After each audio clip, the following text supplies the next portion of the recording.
Эгерде балаңыз 5-класста окуйбу, балаңыз 10-класста окуйбу, балаңыз 11-ди бүтүп атабы, балаңыз 21-класска барып атабы, тарбия эч убакта кеч эмес. Ушуну билиңиздер. Тарбия эч качан кеч эмес, жана тарбияда эч качан тыныгуу танапис болбойт. Мен атам 95 жылы өттү.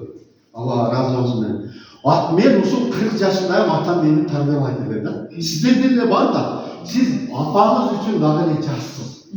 Дагы эле кызым мындай бол, балам мындай.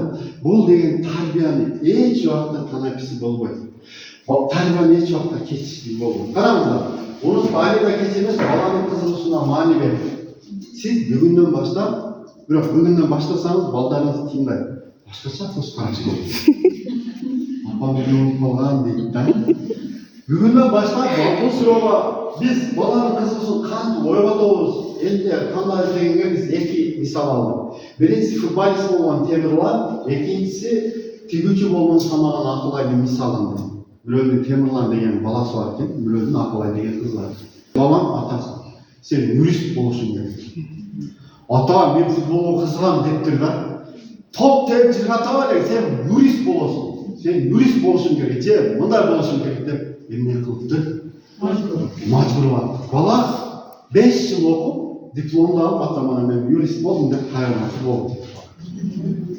5 жыл эмне кетти? Убакыт кетти, акча кетти, атанын давлениясы көтөрүлдү. Жок, ата мен болбойм, бул меники эмес. Себеби бала чоңоюп калды да, бала өзүнү юрист. Биздики десе закондошпойт атасына. Анан айтты, мен камил, балам ушинтип айтканын мени таза мак кылды. Мен ачак болуп турдум. Айтсам болбойсуң. Баланын кызыгышын алып кой деген.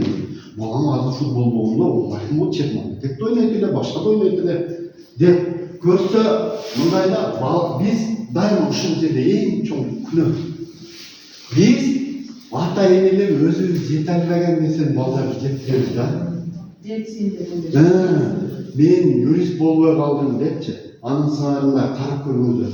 Бүгүн балаңыз футболго кызыгып атабы? Айланып кетем, бар футболго барайын.